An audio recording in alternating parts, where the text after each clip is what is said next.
Hello, Pathways. Welcome to Compliance in 15 Minutes.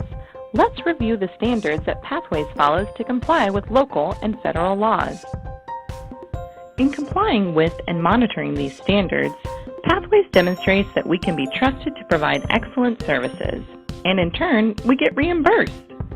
Some of the regulating bodies whose standards we follow include the U.S. Department of Health and Human Services, the Center for Medicare and Medicaid Services, the U.S. Department of Veterans Affairs, and the D.C. Departments of Behavioral Health, Health, and Human Services.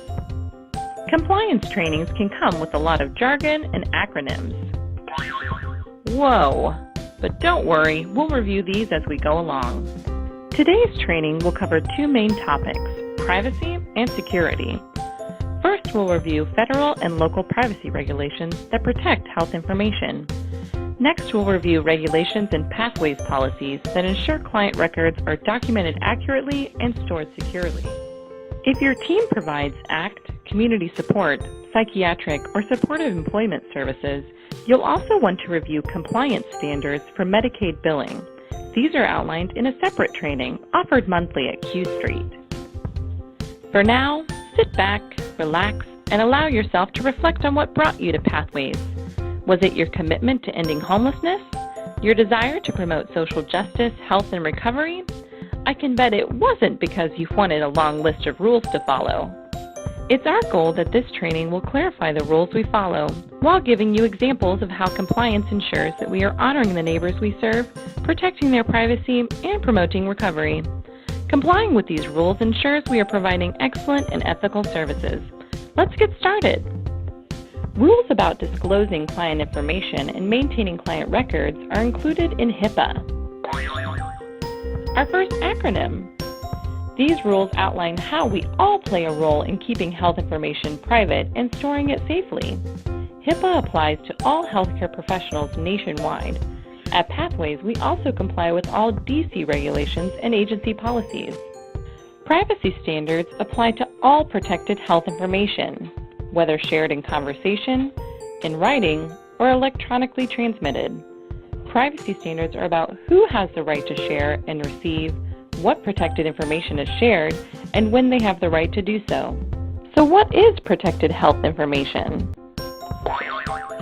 Protected health information is clinical information that identifies an individual and is maintained or transmitted by a care provider, like Pathways.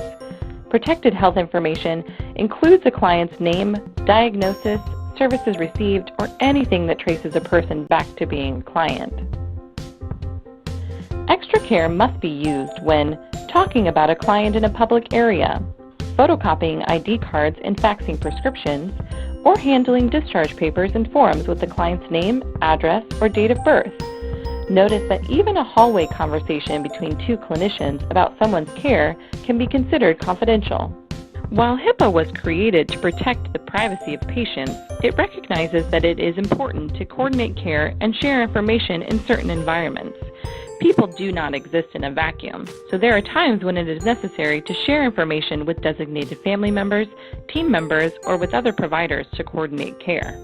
Local DC regulations have clarified that you can legally disclose health information if you, as a mental health professional, believe it is necessary for emergency hospitalization or to protect the client or someone else from serious risk of imminent physical injury.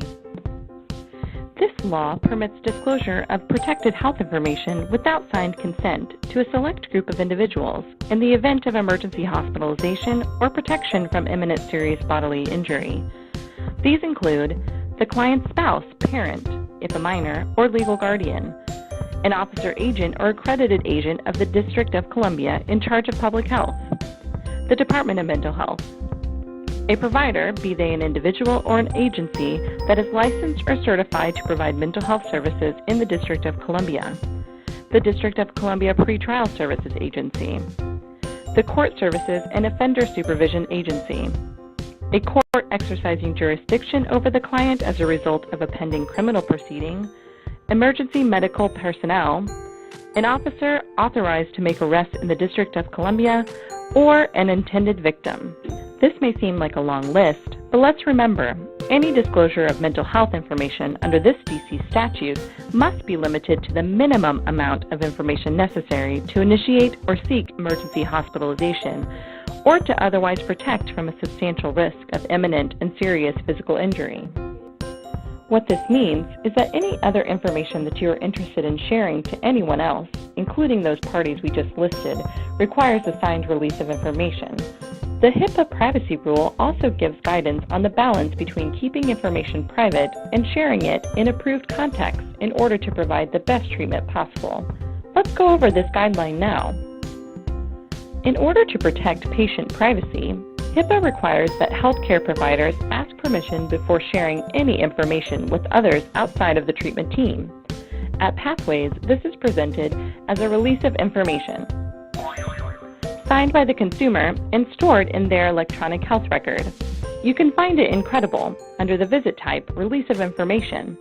Using your iPhone, you can even have the client sign electronically. Under federal regulations, a patient can give verbal consent. Verbal consent, however, is limited by local regulations. Local privacy regulations under the Department of Behavioral Health only permit verbal consent when sharing protected health information to anyone inside the Department of Behavioral Health provider network. In DC, there is one exception to this release of information requirement. If you are sharing information with another DBH-covered entity to coordinate care, you do not need a release of information. Remember, you are still expected to only share the minimum amount of information necessary to coordinate care. However, no release of information is needed. These covered entities include sharing with DBH, St. Elizabeth's, CPEP, Mobile Crisis, and other DBH core service agencies. When in doubt, ask and document with the client's signature. Consent forms and release of information authorizations must include an expiration date or expiration event. The event can be upon termination of treatment. However, it is recommended that authorizations are reviewed each year. The HIPAA privacy rule also protects the rights of the client. Clients have the right to ask and see a copy of their health records, have corrections added to their health record, and receive a notice explaining how their health information is used and shared. Let's get into that a little more. Clients have the right to decide if they want to give permission before their health information can be used or shared for certain purposes, such as marketing. Clients have a right to get a report on when and why their health information was shared. Clients also have a right to know anytime their health information privacy was breached. An example of this might be when an unencrypted tablet, smartphone, or laptop with unprotected client information is stolen. Finally, clients have a right to file a complaint with their provider, insurer, or the U.S. government if they believe that their rights have been violated. HIPAA privacy regulations apply to clients, even after their death. This means that we need to honor the privacy requests and consent permissions of a consumer, regardless of their treatment status. If the individual asks for certain information to not be disclosed, then it should be kept private from those the deceased client chose to exclude. For the list of exceptions to this rule, please contact the Director of Quality Improvement. Before we move on to HIPAA security regulations, go ahead and take a few seconds to jot down any questions related to the privacy regulations we just reviewed. These can be directed to your manager, team leader, or a member of the Quality Improvement team. Security regulations. When reviewing the HIPAA security regulations, let's start with the basics. What is the clinical record? Clinical records are legal documents. They are often referred to as the electronic health record or electronic medical record. The clinical record can include electronic, paper, and scanned records. We partner with Credible Behavioral Health to provide an online electronic health record that is secure and easy to use. When clinical records involve Medicaid and Medicare billing, they are considered part of a client's legal medical record. According to HIPAA, reasonable steps must be taken to protect the security of these records. To help us keep client information safe, every consumer enrolled for services at Pathways DC has an electronic clinical record in Credible. Veterans also have documents stored with Homeless Management Information System, an electronic record-keeping system from the Veterans Administration. Our electronic health record, Credible, has features to help keep protected information secure. One of these features is the automatic logout function. When a provider has been idle and credible for 15 minutes, the system automatically logs you out and requires you to re-enter your password to return to screens with protected information. Another security feature in our electronic health record is its password protection. Each user has their own username and password.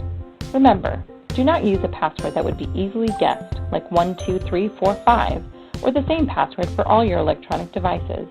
In some cases, a password will be provided to you from a member of the tech department. To further safeguard privacy, staff should use client initials and avoid using other identifiers, like date of birth, social security numbers, or e-Cura numbers in emails and cloud-based documents. Additionally, all staff email accounts must have a disclosure statement at the bottom of their email signature, explaining that the contents of the email may contain protected health information. For help with setting this up, email onsitesupport@pathwaysdc.org. Pathways desktops are also password protected and require staff to regularly change their network password. Private client information should never be kept in an unlocked drawer, in a vehicle, or anywhere other than a unique file labeled for that client and secured in a locked cabinet. Paper charts used to complement the electronic health record should be kept in locking file cabinets or in a locked file room on site. This keeps protected information confidential and secure. At Pathways, we have a locked file cabinet in the medical suite where files waiting to be scanned into electronic documents can be stored. In compliance with HIPAA regulations, there is one file for every consumer, and the cabinet is kept locked and in a locked office. Just as written documentation shouldn't be stored in public areas, Pathways staff must use caution when viewing electronic information in public places. All electronic devices used must be password protected and should have screen protectors if used in the community to read protected information. Pathways electronic records and storage policy allows original paper documents to be converted into scanned electronic files.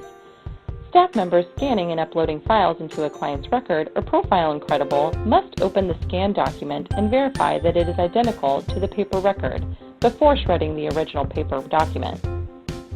Fax machines can be particularly risky when it comes to HIPAA security. Fax machines must be checked regularly throughout the workday to ensure that no protected information is sitting in a public area. Any paperwork that includes identifiers such as a client's name, date of birth, address, or ID numbers must be filed away as soon as the provider is finished reviewing it.